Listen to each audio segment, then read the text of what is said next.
माँ न सिर्फ बच्चे को जन्म देती है बल्कि उनके दिमाग, व्यक्तित्व और आत्मविश्वास को भी आकार देती है। मुझे कोई संदेह नहीं कि मेरे जीवन और चरित्र में जो भी कुछ अच्छा है उसका श्रेय मेरी माँ को जाता है। पीएम मोदी ने अपनी माँ के 100वें जन्मदिन 18 जून 2022 को एक ब्लॉग में ये बातें लिखी थी। पीएम मोदी की माँ हीराबेन नहीं रही। अहमदाबाद में उनका निधन हो गया, लेकिन उनके किस्से अभी भी हैं। कुछ प्रधानमंत्री के सुनाए बताए और कुछ दूसरों की जुबानी। ऐसे ही 10 किस्से हैं जो आज हम आपके लिए लेकर आए हैं। समय की पक्की और मेहनती, सुबह 4 बजे उठती, सारा काम खुद करती। मेरे पिता सुबह 4 बजे ही काम पर निकल जाते थे। उनके कदमों की आहट पड़ोसियों को बताती थी कि सुबह के 4 बज रहे हैं और दामोदर काका काम पर जा रहे हैं। वे अपनी छोटी सी चाय की दुकान खोलने से पहले पास के मंदिर में प्रार्थना करने जरूर जाते थे। माँ भी उतनी ही समय की पाबंद थी। वहाँ भी पिता के साथ उठती और सुबह ही कई काम निपटा देती थी। अनाज पीसने से लेकर चावल दाल छानने तक माँ के पास कोई सहारा नहीं था। उसने कभी हमसे मदद भी नहीं मांगी। मुझे खुद लगता था कि मदद करनी चाहिए। मैं घर से सारे मैले कपड़े ले जाता और उन्हें तालाब से धो लाता। कपड़े धोना और मेरा खेलना दोनों साथ साथ हो जाया करता था। विपरीत परिस्थितियों में सहनशील, टपकते पानी तक का इस्तेमाल कर लेती थी। घर का खर्च चलाने के लिए माँ कुछ घरों में बर्तन मांजा करती थी। अतिरिक्त कमाई के लिए वो चरखा चलाती, सूत काटती थी। माँ दूसरों पर निर्भर रहने या अपना काम करने के लिए दूसरों से अनुरोध करने से बचती थी। मॉनसून हमारे मिट्टी के घर के लिए मुसीबत बनकर आता था। बरसात के दिनों में हमारी छत टपकती थी और घर में पानी भर जाता था। माँ बारिश के पानी को इकट्ठा करने के लिए लीकेज के नीचे बर्तन रख देती थी। इस विपरीत परिस्थिति में भी माँ सहनशीलता की प्रतीक थी। आपको जानकर हैरानी होगी कि वह अगले कुछ दिनों तक इस पानी का इस्तेमाल करती थी। जल संरक्षण का इससे बड़ा उदाहरण और क्या ही हो सकता है। साफ सफाई की पक्की पैरोकार। 100 साल की उम्र में भी कुछ खिलाने के बाद मोदी का मुंह पोंछती थी। माँ इस बात का खास ख्याल रखती थी कि बिस्तर साफ और ठीक से बिछा हुआ हो। वह बिस्तर पर धूल का एक कण भी बर्दाश्त नहीं करती थी। हल्की सी सिलवट का मतलब था कि चादर को झाड़ा जाए और फिर से बिछाया जाए। इस आदत को लेकर भी हम सभी काफी सावधान थे। मैं जब भी उनसे मिलने गांधीनगर जाता हूँ तो वहाँ मुझे अपने हाथों से मिठाई खिलाती है और एक छोटे बच्चे की दुलारी माँ की तरह वहाँ एक रुमाल निकालती है और मेरे खाना खत्म करने के बाद मेरे चेहरे को पोंछ देती है। वह हमेशा अपनी साड़ी में एक रुमाल या छोटा तौलिया लपेट के रखती है। ईमानदार अर्थशास्त्री, 5 हो या 1 रुपए परिवार चलाना जानती थी। अपने एक इंटरव्यू में हीराबेन के बेटे प्रहलाद भाई ने बताया कि जब हमारा बड़ा भाई किसी की दी हुई कोई चीज बाहर से लेकर आता तो माँ उसे फटकार लगाते हुए वह चीज लौटाने के लिए भेज देती थी। माँ में ईमानदारी के गुण थे जो उन्होंने अपने बच्चों को दिए। माँ हीराबा का अर्थशास्त्र भी मजबूत था। खर्च के लिए 5 हो या 1 रुपए, वे जानती थी कि घर का खर्च कैसे चलाना है। पैसे कम हो तो भी ठीक, अगर ज्यादा हो तो वो पैसे ना होने की स्थिति के लिए भी पहले से तैयारी कर लेती थी। पैसे ना होने की स्थिति में भी वे किसी न किसी तरह परिवार चला लेती थी। माँ कहती थी, मुझे लगता है कि तुम कुछ अच्छा काम कर रहे हो। जब मैं संगठन में काम करता था, ज्यादा बिजी होने की वजह से परिवार के संपर्क में बहुत कम रह पाता था। उस दौरान मेरे बड़े भाई माँ को केदारनाथ ले गए।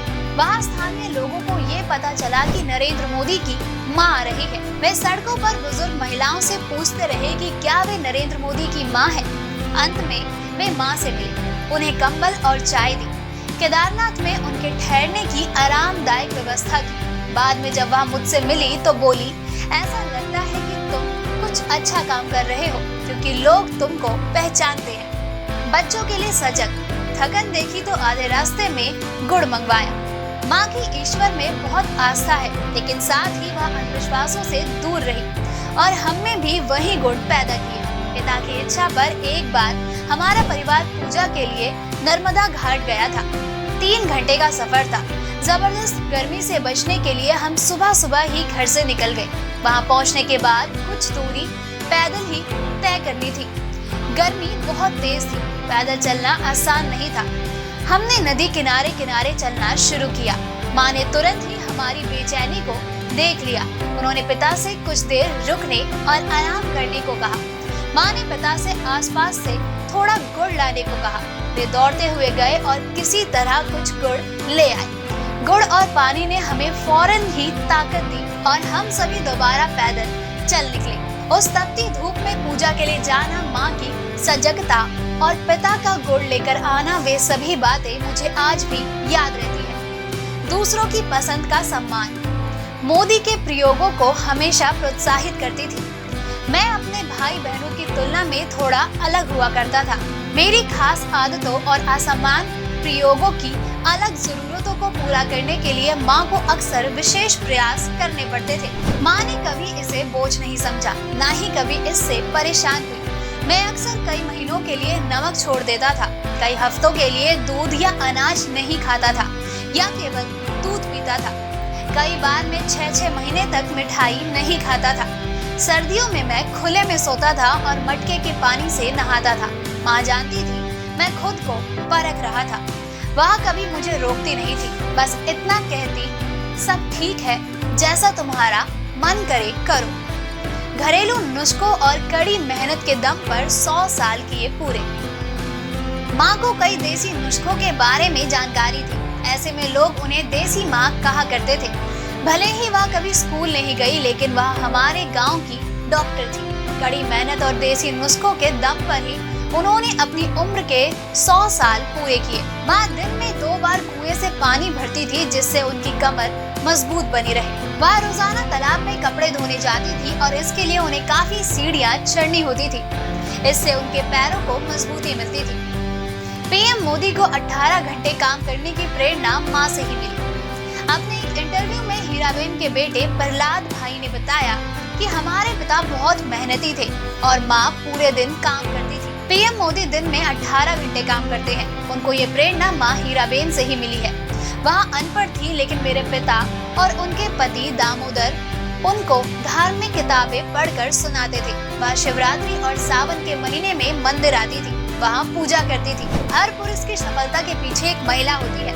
प्रधानमंत्री नरेंद्र मोदी के जीवन की वह महिला उनकी माँ हीराबेन है। उन्होंने जीवन भर संघर्ष किया, मेहनत की, कभी पैसे उधार नहीं लिए और बच्चों को ऐसी शिक्षा दी जिससे वे आत्मनिर्भर बने। हीराबेन पढ़ाई नहीं कर सकी, लेकिन चाहती थी उनके सभी बच्चे पढ़े।